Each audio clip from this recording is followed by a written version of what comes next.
જોતા રહો અમારી YouTube ચેનલ ICE રાજકોટ અને અમારી ચેનલને સબસ્ક્રાઇબ કરો અને બેલ આઇકોન પ્રેસ કરો જેથી દરેક નવા વિડીયોની નોટિફિકેશન મેળવી શકો.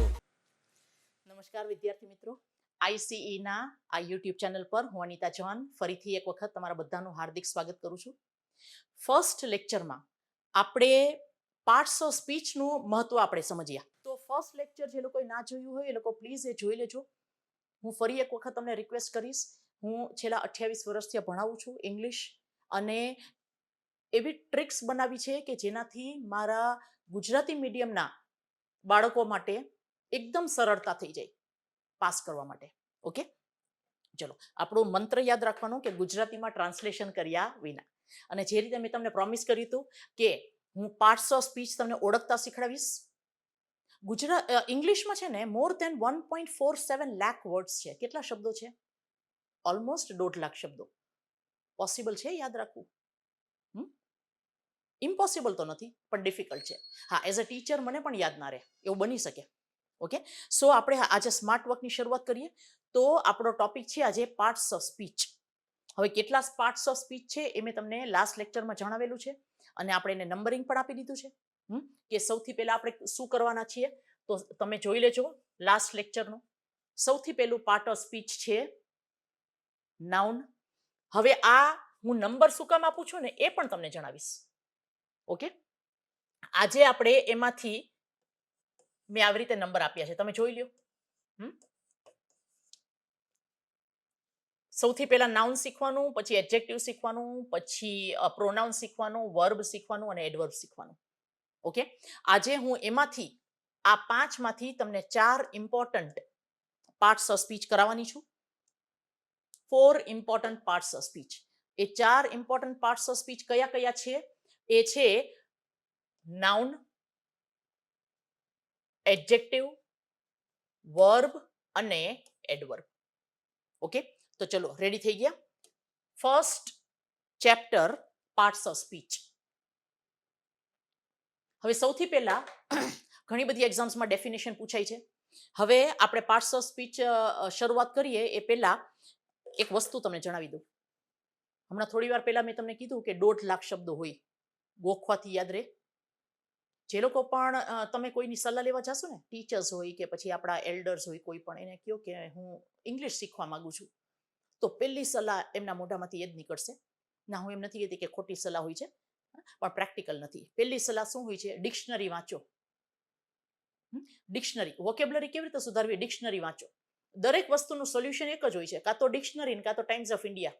અને આજકાલ આવ્યું છે નવું ધ હિન્દુ. સ્ટાઇલ છે. ઇંગ્લિશ છાપું વાંચો.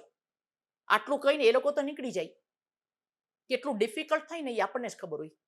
ડિફિકલ્ટ શું કામ થાય એનું હું તમને જેન્યુઇન રીઝન આપું. એટલા માટે નહીં કે આપણી યાદશક્તિ ઓછી છે. યાદશક્તિ તો બહુ સારી છે. તો તમને હિસ્ટ્રીના આટલા બધા ચેપ્ટર્સ, કોણે ક્યારે કોને માર્યું, કોણ ક્યારે જન્મ્યો, એ બધું તમને યાદ જ છે ને. તો પછી આપણે આપણી મેમરીને શું કામ દોષ આપીએ? દોષ એ છે કે જે કરવાની પદ્ધતિ છે ને એ ખોટી છે. માની લો કે આપણી સામે ડિક્શનરી આવી. હવે ડિક્શનરીમાં ABCD વાઇઝ હોય છે ને, તો આપણે જોઈએ કે આજે મેં એ વાળા 10 વાક્યો કરીએ, 10 શબ્દો યાદ રાખ્યા.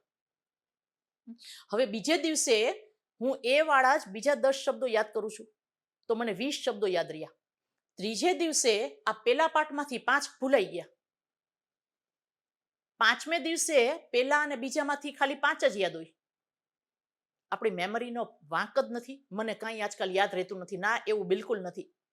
રીત જે છે ને આપણી એ ખોટી છે. હવે માની લ્યો કે તમારી સામે ડિક્શનરી છે, વાંચો ડિક્શનરી, બહુ જ સારું છે. ઓકે, પણ કેવી રીતે વાંચવાનું? હવે એ વાળો શબ્દ છે, માની લ્યો કે મેં શબ્દ લખ્યો છે અબાઉ, એના પછી લખ્યો છે એડજસ્ટ, એના પછી લખ્યું છે એડમાયર, એના પછી લખ્યું છે એપલ. ઓકે, આવી રીતે શબ્દો છે. આપણે શું કરીએ છીએ ખબર છે? આ બધા શબ્દો આપણે ગોખી નાખી. ABOV, અબાઉ, પછી 5 વાર લખેલાય હોય.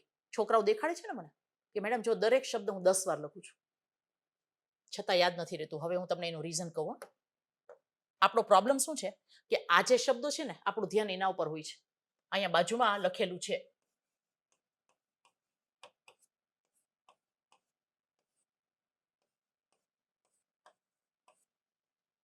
ડિક્શનરી ખોલજો, આ વિડીયો લેક્ચર પૂરો થાય પછી, અને તમે જોજો એકેય ડિક્શનરી તમને આના વિના નહીં જોવા મળે. હવે આ એ લોકોએ મસ્તી કરવા લખ્યું છે કે જગ્યા હતી એટલે લખ્યું છે? ના, આ લખ્યું છે આનો પાર્ટ ઓફ સ્પીચ. અબાઉ છે શું? પ્રેપોઝિશન છે. વર્બ છે એ શું છે? એડજસ્ટ શું છે? તો કે વર્બ છે, એડજસ્ટ કરવું. એડમાયર વખાણ કરવા. એપલ નાઉન છે. તો ડિક્શનરી વાંચવાની, પણ ડિક્શનરી વાંચવાની કેવી રીતે? આ બધા શબ્દો એક સાથે નહીં ગોખવાના. આમાંથી માની લ્યો કે તમે આજે નાઉન ભણો છો, તો 20 નાઉન ગોતો અને એને યાદ રાખો, અને એને પણ ગોખવાના નહીં, એને જોવાના. શબ્દને હંમેશા જોવાથી જ યાદ રાખી શકાય છે. આજે હું તમને પેલો શબ્દ જોતા શીખડાવીશ. Okay, learning is all about science. તમે જ વિચાર કરો ને, તમે એક વાર્તાની ચોપડી વાંચો છો, માની લો કે અકબર વિશે તમે વાર્તા વાંચી, હિસ્ટ્રી, અને અકબર, જોધા અકબર ફિલ્મ જોઈ. 3 કલાક પછી આપણે 2 છોકરાઓને બોલાવી, એક ફિલ્મ જોઈને આવ્યો છે અને બીજો વાર્તા ઈ ચોપડી વાંચીને આવ્યો છે. તમે મને કહો કે સૌથી વધારે કોને યાદ રહ્યું હશે? ડેફિનેટલી એમાં ડાઉટ જ નથી કે જે જોઈને આવ્યો છે ને એને યાદ છે. જોવાથી આપણને વધારે યાદ રહે છે. A word which gives name to a person, place, thing or feeling. એક એવો શબ્દ જેનાથી તમારી નજર સામે કોઈ વ્યક્તિ દેખાય. હવે હું આજે બોલું છું ને, ખાસ સાંભળજો. નાઉન એટલે એવો શબ્દ કે જેનાથી તમારી નજર સામે કોઈ વ્યક્તિ દેખાય, વસ્તુ દેખાય, જગ્યા દેખાય અને લાગણીનો અનુભવ થાય. હવે લાગણી હમણાં ભૂલી જાય, બધા ભૂલી ગયા છે, આપણે થોડી વાર માટે ભૂલી જઈએ. તો શું દેખાવું જોઈએ? એક વ્યક્તિ દેખાય, વસ્તુ દેખાય, જગ્યા દેખાય. કેવી રીતે? હવે હું તમારી સામે અમુક શબ્દો લાવીશ, તમારે એને જોવાના છે. સી, આ આપણું છે ને બેઝ છે. પેલા બેઝ એકદમ ફાઉન્ડેશન તૈયાર કરો, આપણું બિલ્ડિંગ મસ્ત બનવાનું છે. આમાં ઉતાવળ નહીં કરવાની કે આ નાઉનમાં શું જોવાનું. નાઉનમાં જ બધું જોવાનું છે, કારણ કે બાકીના બધા પાર્ટ્સ ઓફ સ્પીચ છે ને એ નાઉનને ફરતા જ છે.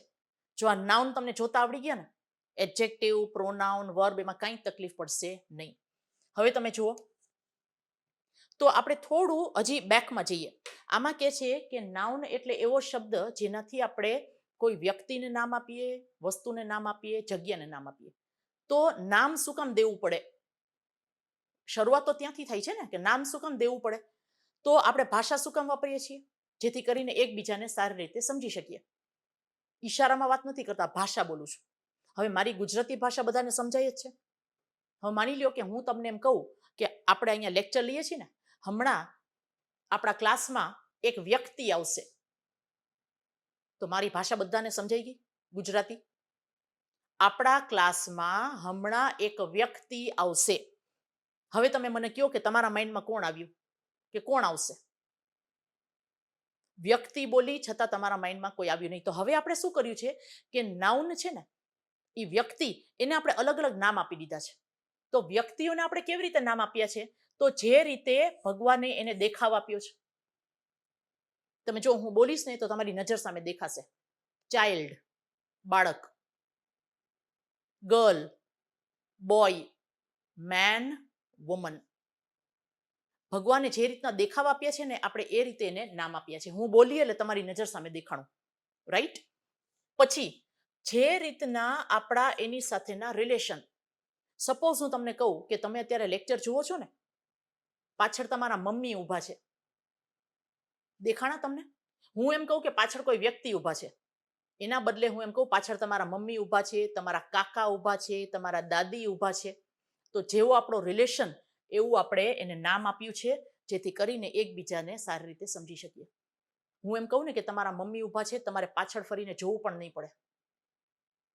પણ હું એમ બોલું કે પાછળ કોઈક ઊભું છે વ્યક્તિ, તો તમારે ચેક કરવું પડશે કે કોણ છે, રાઈટ? આ પાવર છે, આપણે શું કામ એને નામ આપ્યા છે. પછી ત્રીજી જે પેટર્ન છે, એ ત્રીજી પેટર્ન છે જેવો આપણો વ્યવસાય એવું આપણું નામ. ઓકે, હું સપોઝ તમને એમ કહું, અત્યારે એક શબ્દ બોલીશ, તમારી નજર સામે દેખાશે જ, ક્રિકેટર. દેખાણું? તમને કોઈ સ્ટેથોસ્કોપ વાળો કોઈ ડોક્ટર નહીં દેખાણા હોય. ક્રિકેટર એટલે તમને ક્રિકેટર, એના યુનિફોર્મમાં હાથમાં બેટ, હેલ્મેટ. Footballer teacher, politician. હું જેવું બોલું ને તમારી નજર સામે દેખાય. ઓકે, તો વ્યક્તિઓને આપણે જેવો એનો દેખાવ, ભગવાને જેવો દેખાવ આપ્યો છે, જેવા આપણા રિલેશન્સ અને જેવો આપણો વ્યવસાય. ડન. નાઉનને આપણે જોતા શીખવાનું છે. ઓકે, પછી એ જ રીતે જગ્યા. જગ્યાના પણ આપણે એના ઉપયોગ પ્રમાણે નામ આપ્યું છે. હું સપોઝ કહું કે ચલો ને આપણે હોસ્પિટલે ફરવા જઈએ, ચાલશે? ના, કારણ કે હોસ્પિટલે ફરવા ના જવાય. હોસ્પિટલ બોલું એટલે તમને દર્દી ને ડોક્ટર્સ જ દેખાય. ઓકે, જો ગાર્ડન, સ્કૂલ દેખાય છે. આને જોતા શીખવાનું છે. ડન. એટલે નાઉન એટલે એવો શબ્દ જેનાથી આપણી નજર સામે જગ્યા દેખાય. પછી વસ્તુ. વસ્તુમાં પણ એવી જ રીતે છે. હું તમને એમ કહું કે એક મને એક વસ્તુ આપો ને, તો તમને ખબર નહીં પડે, પણ હું કહું કે મને એક પેન આપો ને, તો તમને ખ્યાલ પડી જશે કે ઓકે મેડમને કંઈક લખવું હશે. મેં મારા ગયા જન્મદિવસ ઉપર એક સરસ વસ્તુ ખરીદી. ભાષા બરાબર છે ને, પણ છતાં તમે સમજ્યા નહીં. હું સપોઝ તમને કહું કે મેં મારા ગયા જન્મદિવસ ઉપર કાર ખરીદી. મોબાઈલ, લેપટોપ દેખાય છે નજર સામે. મેટ્રેસ, શિયાળામાં દેખાય ને ગાદલું. ઓકે, તો જગ્યા અને વસ્તુ આ પણ એવા છે કે જેને આપણે ઉપયોગ પ્રમાણે એને આપણે નામ આપેલા છે. ઓકે, તો આ વેરી ઇમ્પોર્ટન્ટ. આપણે આ ડિટેલમાં અત્યારે ખાલી બધાને ઇન્ટ્રોડક્શન આપું છું. આપણે જોતા શીખવાનું છે. નાઉન એટલે કયો શબ્દ જેનાથી આપણી નજર સામે કોઈ વ્યક્તિ દેખાય, વસ્તુ દેખાય અથવા જગ્યા દેખાય. એક એક્ઝામ્પલ તમને ફિલિંગ્સનું પણ આપી દઉં. આમાં ડિટેલમાં અલગથી ટોપિક લઈશ. ફિલિંગ્સ એટલે લાગણીને આપેલું નામ. ઓકે, હું સપોઝ તમને કહું કે મારા મનમાં તમારા માટે ખૂબ જ માન છે, તો તમે ખુશ થઈ જશો. ઓકે, કારણ કે તમે સમજી ગયા કે આ ફિલિંગને એક નામ આપેલું છે. હું નફરત કરું છું, તો નફરત એટલે ખબર પડી ગઈ કે આ નેગેટિવ છે. બરાબર છે? તો આના પર આપણે ડિટેલમાં ટોપિક લઈશું. તમે જોશો ફિલિંગ્સ જોઈ ના શકાય, ખાલી અનુભવ કરી શકાય. ફિલિંગ્સમાં લવ, રિસ્પેક્ટ, બ્યુટી, બ્રેવરી, કોઈની સુંદરતા જોઈ ના શકાય. મનની સુંદરતા કેવી રીતે જોશો? એ જ રીતે બહાદુરી. સુંદર ચહેરો દેખાય, સુંદરતા ના જોઈ શકાય. બહાદુરી જોઈ શકાય નહીં. આપણે ડિટેલમાં આગળ જઈને લેશું. તો નાઉન એટલે સમજાઈ ગયું. આપણી નજર સામે કોઈ વ્યક્તિ દેખાય, વસ્તુ દેખાય, જગ્યા દેખાય અથવા લાગણીનો અનુભવ થાય. ડન. આ પેલો શબ્દ છે નાઉન. હવે આપણે જોઈએ a word which describes a noun. હવે તમે જોશો મેં તમને કીધેલું નાઉન જોતા આવડી ગયું ને, બાકીના બધા પાર્ટ્સ ઓફ સ્પીચમાં કંઈ તકલીફ પડશે નહીં. હવે આમાં શું કહે છે? a word which describes. આને ગુજરાતીમાં વિશેષણ કહેવાય છે. નામના અર્થમાં વધારો કરતો શબ્દ. નામની વિશેષતા બતાવે છે. હવે વિશેષતા સારી પણ હોઈ શકે, ખરાબ પણ હોઈ શકે. ફોર એક્ઝામ્પલ, આપણે આની પહેલાના નાઉનમાં આપણે જોયું બોય. બોય છે, કેવો બોય છે? Intelligent boy. કેવો બોય છે? Stupid boy. તો નામના અર્થમાં વધારો કરતો શબ્દ. અને વિશેષણ હંમેશા લખાશે ક્યાં? નામની પહેલા. આ યાદ રાખજો, કારણ કે હું તમને આવી ટ્રિક્સ આપવાની છું. અત્યારે ખાલી આટલું યાદ રાખજો. આપણે ખાલી શબ્દ ઓળખીએ છીએ. ગાર્ડન, આપણે બગીચો તો દેખાણો, પણ કેવો બગીચો? બ્યુટીફુલ. કેવો બગીચો? ક્લીન. એ જ રીતે મોબાઈલ, વસ્તુ. કેવો મોબાઈલ? એક્સપેન્સિવ, મોંઘો. કેવો મોબાઈલ? Latest mobile. નામના અર્થમાં વધારો કરતો શબ્દ. પછી એ જ રીતે ફિલિંગ્સ. ફિલિંગ્સ પણ તો નાઉન છે ને. તો લવ, કેવું લવ? ટ્રુ લવ. કેવું લવ? ફેક લવ. ઓકે, તો વિશેષણ એટલે શું? નામના અર્થમાં વધારો કરતો શબ્દ. અને લખાશે ક્યાં? હંમેશા નાઉનની પહેલા. નાઉનની પહેલા ઊભા રહેવાનો એક જ પાર્ટ ઓફ સ્પીચને હક છે, અને એ છે વિશેષણ. Identify the part of speech કહેશે, એમાં હું તમને આ કરાવીશ. ઓકે, તમને માની લ્યો કે એક વાક્ય આપ્યું હોય અને એમાં આને અંડરલાઈન કર્યું હોય અને એમ કે identify the part of speech. તો માની લ્યો કે આપણે આનો મિનિંગ નથી ખબર, કોણે ટ્રાન્સલેશન કરવાનું કીધું છે આપણને? હું બોય બોલી તો તમને દેખાણું કોઈ વ્યક્તિ? તો વ્યક્તિ દેખાય એટલે એ નાઉન. અને નાઉનની પહેલા કોણ આવે? વિશેષણ આવે. 1 માર્ક મળી ગયો. આને સ્માર્ટ વર્ક કહેવાય. ચલો હવે આપણે જોઈએ વર્બ. વર્બ એટલે એવા શબ્દ કે જેનાથી આપણી નજર સામે કોઈ ક્રિયા થતી દેખાય. વર્બનો મિનિંગ શું થાય છે? A word which shows an action. હું જેવો કોઈ શબ્દ બોલું ને એટલે તમને ક્રિયા થતી દેખાવી જોઈએ. ડરવું તમને દેખાવી જોઈએ નજર સામે. રડવું, રમવું,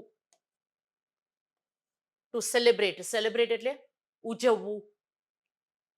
સ્ટડી અત્યારે કરો છો ને વિડીયો જોતા જોતા. પેઇન્ટ. હું જેવું બોલું પેઇન્ટ એટલે તમારી નજર સામે ક્રિયા થતી દેખાવી જોઈએ. દેખાવું જોઈએ. નાઉનમાં પણ આપણે જોયું, વર્બમાં પણ જોયું, પણ બંનેમાં ફરક શું છે? નાઉનમાં આપણને વ્યક્તિ દેખાણી, જગ્યા દેખાણી, વસ્તુ દેખાણી. હવે ક્રિયાપદમાં શું દેખાય છે? આપણને એની ક્રિયા દેખાય છે. ઓકે.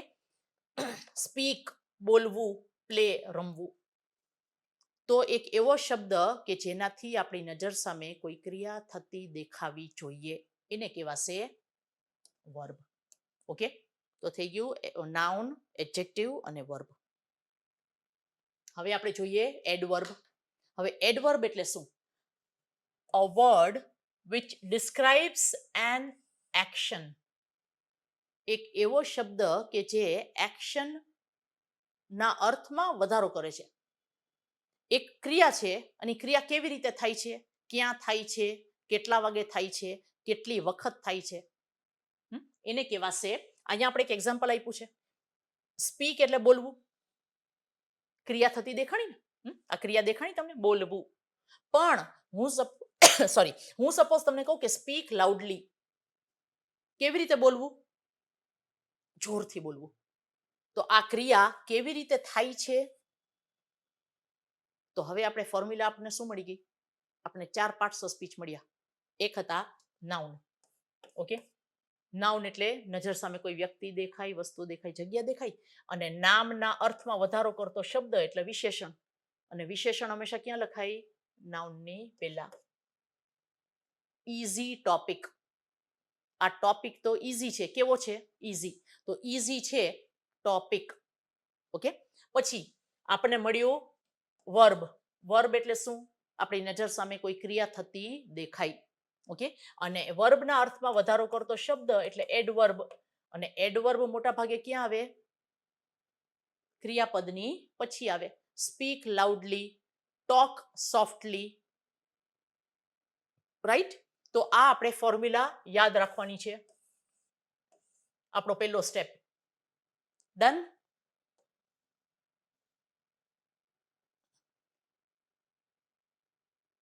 જોઈ લ્યો એક વખત. For example dance. ક્રિયા થતી દેખાણી. હવે ડાન્સ કેવી રીતે કરે છે? ગ્રેસફુલી, સૌમ્યતાથી. ડાન્સ કેવી રીતે કરે છે? કઢંગી રીતે. કોઈને ડાન્સ ના આવડતું હોય અને છતાં ડાન્સ કરવાની કોશિશ કરતા હોય તો થઈ ગયા ઓકવર્ડલી. ઓકે. તો તમે જોશો ક્રિયાપદની બાજુમાં લખાશે. ઓકે. એ જ રીતે ટોક. ટોક હોય તો કેવી રીતે બોલે છે? Talk politely, વિનમ્રતાથી. ટોક સોફ્ટલી, શાંતિથી. એ જ રીતે ડ્રાઈવ. ડ્રાઈવ બોલવું એટલે દેખાય, ગાડી ચલાવી. ઓકે. તો કેવી રીતે? Drive carefully, drive slowly. તમે જુઓ એનો પ્લેસમેન્ટ ક્યાં છે? એ જ રીતે નેક્સ્ટ વર્ડ છે રાઇટ. તો કેવી રીતે કહેશું? Write neatly, write quickly. Done? તો આ હતા આપણા 4 મુખ્ય, 4 મેઇન પાર્ટ્સ ઓફ સ્પીચ. અત્યારે ખાલી આપણે ઇન્ટ્રોડક્શન આપ્યું છે. આપણે બધું ડિટેલમાં કરવાનું છે. પણ સૌથી પહેલા પાર્ટ્સ ઓફ સ્પીચનું મહત્વ. ફર્સ્ટ વિડીયોમાં આપણે જોયું કે પાર્ટ્સ ઓફ સ્પીચનું મહત્વ શું છે, વાય. એના મેં તમને 5 રીઝન આપ્યા. જે લોકોએ ના જોયો હોય એ લોકો એ વિડીયો ખાસ જોઈ લેજો. આજના વિડીયોમાં આપણે જોયું કે 4 પાર્ટ્સ ઓફ સ્પીચ. એક વખત ખાલી રિવિઝન કરાવી દઉં. સૌથી પહેલા નાઉન. ક્રમ પણ ઇમ્પોર્ટન્ટ છે. પહેલા આપણે એડવર્બ ના કરી શકીએ, પહેલા નાઉન જ કરવું પડે. શું કામ? કારણ કે નાઉન પછી જ એડજેક્ટિવ ખબર પડે, પછી જ વર્બ ખબર પડે. ઓકે, નાઉન એટલે શું? કોઈ પણ વ્યક્તિ, જગ્યા, વસ્તુ અથવા લાગણીને નામ આપતો શબ્દ, આપણી નજર સામે દેખાવું જોઈએ. વિશેષણ એ જ નાઉનના અર્થમાં વધારો કરતો શબ્દ અને લખાશે ક્યાં? નામની પહેલા. પછી થર્ડ છે ક્રિયાપદ. હવે ક્રિયાપદ એટલે શું? તો કે નામ જે ક્રિયા કરતી હોય ને, એટલા માટે મેં કીધું સિક્વન્સ ઇમ્પોર્ટન્ટ છે. આ જે નાઉન છે એ કોઈ ક્રિયા કરે છે. મારા મમ્મી રસોઈ બનાવી રહ્યા છે, તો કોણ બનાવી રહ્યું છે? મમ્મી. તો એ મમ્મી દ્વારા થતી ક્રિયા, ક્રિયા બતાવતો શબ્દ, એને કહેવાશે ક્રિયાપદ. અને ક્રિયા કેવી રીતે થાય છે, કેવી રીતે થાય છે એ બતાવતો શબ્દ એને કહેવાશે ક્રિયા વિશેષણ. અને એ લખાશે ક્યાં? ક્રિયાપદની બાજુમાં. ઓકે, સો આ હતા આપણા આજના 4 ઇમ્પોર્ટન્ટ પાર્ટ્સ ઓફ સ્પીચ. હવે આપણે પરીક્ષામાં કઈ રીતે આવશે અને આપણે એને કઈ એકદમ સિમ્પલ રીતે કેવી રીતે કરશું? તમે જુઓ, he is a very dominating person. આમાં કે છે identify the part of speech. આપણને આપ્યું છે નાઉન, એડજેક્ટિવ, વર્બ અને એડવર્બ. હવે એમ કહેશો કે મેડમ ડોમિનેટિંગનો મીનિંગ ખબર નથી, એટલે હું ઈ કરીને આવ્યો, માર્ક કપાય નહીં ને. પણ આટલો સિમ્પલ માર્ક તમે લીધા વિના આવી ગયા, એટલે આમ જુઓ ને તો તમારા પ્રોફિટમાં લોસ થઈ ગયું. કેવી રીતે? હવે આમાં કે છે he is a very dominating person. જે અંડરલાઈન કર્યું છે ને એનો મીનિંગ નથી ખબર, પણ એની બાજુમાં જે શબ્દ છે એ તો ખબર છે ને. હું પર્સન બોલી એટલે કોઈ દેખાણું? વ્યક્તિ દેખાણો ને. તો વ્યક્તિ દેખાણો, ધેટ મીન્સ આ નાઉન છે. અને નાઉનની પહેલા ઉભા રહેવાનો હક કોનો છે? વિશેષણનો. તો આમાં મારે ક્યાં ટ્રાન્સલેશન કરવું પડ્યું? હવે હું તમને કહું ડોમિનેટિંગનો મીનિંગ. ડોમિનેટિંગનો મીનિંગ જે વર્ચસ્વ ધરાવતું હોય, he is a very dominating person. હું કહું ને એમ જ થાય. ઓકે, પણ આપણે ટ્રાન્સલેશન નથી કરવાનું. જ્યાં કરવાનું આવશે ને એ પણ કરાવીશ, પણ આ પેલા સ્માર્ટ વર્ક તો શીખી લ્યો. વ્યક્તિ જોતા આવડે? હવે વ્યક્તિ દેખાય એટલે નાઉન, નાઉનની પહેલા વિશેષણ. ચલો હજી એક, ફરીથી. She has genuine concern for her friends. Identify the part of speech. હવે આમાં કહેશો કે મેડમ આમાં તો કંઈક લોચો થઈ ગયો, કંઈ ખબર નથી પડતી. કન્સર્ન એટલે શું થતું હશે? ફરીથી આપણે સ્માર્ટ વર્ક કરીએ. જે શબ્દ અંડરલાઈન કર્યો છે, જો એ આપણને ના ખ્યાલ પડતો હોય તો એની આગળ પાછળ જોઈ લેવાનું. ઓકે, હવે અહીંયા તમે જોશો ને આપ્યું છે જેન્યુઇન. જેન્યુઇન એટલે બધાને ખબર જ છે રિયલ, બરાબર ને? તો રિયલ વિશેષણ છે. કેવું કન્સર્ન? Genuine concern. આપણે જો બાવા ગુજરાતી બોલીએ, બાવા ઇંગ્લિશ બોલીએ. કેવું કન્સર્ન? તો કે જેન્યુઇન કન્સર્ન. તો આ જેન્યુઇન છે એ વિશેષણ છે. હવે જો નાઉનની પહેલા વિશેષણ આવી શકતો હોય તો વિશેષણની બાજુમાં શું આવશે? સિમ્પલ છે ને, વિશેષણની બાજુમાં નાઉન આવશે. તો મારે ક્યાં ટ્રાન્સલેશન કરવું પડ્યું? હવે આની પહેલાના વાક્યમાં આવ્યું હતું he is a dominating person. તો પર્સનને અંડરલાઈન કર્યું હતું તો કે ડોમિનેટિંગની બાજુમાં શું આવે? વ્યક્તિ આવે. તો વ્યક્તિ હોય તો નાઉન આવે. નાઉનની પહેલા વિશેષણ આવે તો વિશેષણની પછી નાઉન જ આવે ને. ઓકે, આ સિમ્પલ ટેકનિક તમે જુઓ. આપણે આ બધા ડિટેલમાં કરશું. તમે કહેશો મેડમ આવા કન્સર્ન જેવા કેટલા શબ્દો છે જે અમને નહીં આવડતા હોય, તો એનું પણ હું તમને લિસ્ટ આપીશ અને એ પણ આપણને યાદ રહી જાય ને એ રીતે આપણે કરશું. આગળના વિડીયોઝ જોતા રહેજો. Sachin practices religiously every day. હવે આમાં આપણે જોશું, આ છે સબ્જેક્ટ, આ છે વર્બ. બરાબર છે ને? વાક્યની રચના તો મોસ્ટલી બધાને ખબર જ હોય છે. Subject, verb, object. સ્કૂલમાં ભણ્યા હતા આપણે ફર્સ્ટ સ્ટેન્ડર્ડમાં. તો સબ્જેક્ટ, વર્બ. હવે વર્બ પછી તમને અંડરલાઈન કર્યો છે. તો ક્રિયાપદ પછી કયો શબ્દ આવે? હમણાં જ લખાવ્યું આપણે. ક્રિયાપદ પછી આવે એડવર્બ. હવે આ રિલિજિયસલી એટલે ધર્મ કે ધાર્મિક આપણે ટ્રાન્સલેશન કરવાનું નથી. કારણ કે રિલિજિયન, રિલિજિયસ, રિલિજિયસલી આવા એક જ શબ્દમાંથી 3-4 શબ્દો બને છે. બધા અલગ અલગ પાર્ટ ઓફ સ્પીચ છે. પણ ત્યારે એક્ઝામ ટાઈમે ભૂલી ગયા કે આ રિલિજિયસલી એ એડવર્બ હતું કે એડજેક્ટિવ હતું. તો ત્યારે આપણે કાંઈ નથી કરવાનું. જો એડજેક્ટિવ હોત ને તો એની બાજુમાં નાઉન આપેલું હોત. For example, he is a religious man. છે આ મેન વ્યક્તિ દેખાણો એની આગળ શબ્દ આપ્યો છે તો આ એડજેક્ટિવ છે. પણ અહીંયા આ પ્રેક્ટિસ ક્રિયાપદ, હવે તમને એ ખબર ના પડે કે આ ક્રિયાપદ છે કે નાઉન છે તો શું કરવાનું છે. વાક્યની રચના તો યાદ જ છે ને, સબ્જેક્ટ વર્બ. આ કર્તા છે, સેન્ટેન્સનો પેલો શબ્દ હંમેશા કર્તા જ હોય. કર્તા એની બાજુમાં ક્રિયાપદ જ હોય, તો ક્રિયાપદની બાજુમાં શું આવી શકે? Adverb. Simple. Okay, smart work કરો. ચલો. her questions baffle her teachers. હવે આમાં ખબર ના પડી કે આ બેફલ હતું કે બાફેલ હતું, પણ ઇટ ઇઝ ઓકે. આપણે ક્યાં ટ્રાન્સલેશન કરવું છે? હમણાં શું આપણે કીધું કે વાક્ય કેવી રીતે બને? સબ્જેક્ટ, વર્બ અને ઓબ્જેક્ટ. વાક્યની શરૂઆતના 3 શબ્દો આવી રીતે ઓળખવાના. ઓકે, સબ્જેક્ટ, વર્બ અને ઓબ્જેક્ટ. આનો મીનિંગ પૂછ્યો મેં તમને. બેફલનો મીનિંગ થાય છે કન્ફ્યુઝ, મૂંઝવવું. હવે ટ્રાન્સલેશન કરીને બતાવી દઉં તમને. એવું નથી કે ટ્રાન્સલેશન નથી ફાવતું. ટ્રાન્સલેશન તો ફાવતું જ હોય ને, કારણ કે આવા શબ્દો તો અમારી લાઈફમાં અવારનવાર આવતા હોય. સ્ટુડન્ટ્સના ક્વેશ્ચન્સ અમને ઘણીવાર બેફલ કરતા હોય. ઓકે, હર ક્વેશ્ચન્સ બેફલ હર ટીચર્સ. તેના પ્રશ્નો તેના શિક્ષકોને મૂંઝવે છે. પણ આપણે સ્માર્ટ વર્ક શું કરવાનું છે? સબ્જેક્ટ, વર્બ અને ઓબ્જેક્ટ. અહીંયા અંડરલાઈન વર્બ ને કર્યું છે, મારો જવાબ વર્બ છે. ઓકે, સો આજનો વિડીયો તમને ડેફિનેટલી પરીક્ષામાં, કોઈ પણ લેવલની પરીક્ષામાં કામ આવશે. તો જો તમને આ ગમ્યો હોય તો લાઈક કરજો, તમારા ફ્રેન્ડ સાથે શેર કરવાનું બિલકુલ ભૂલતા નહીં.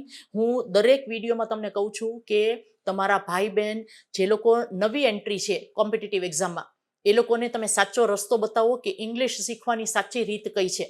તો આ વિડીયો લોકો સાથે શેર કરજો, અને કાંઈ પણ ક્વેરી હોય તો તમે મને કમેન્ટ બોક્સમાં ક્વેરી મોકલજો. નેક્સ્ટ વિડીયોમાં મળીએ, ત્યાં સુધી મને રજા આપો. જય હિન્દ, જય ભારત.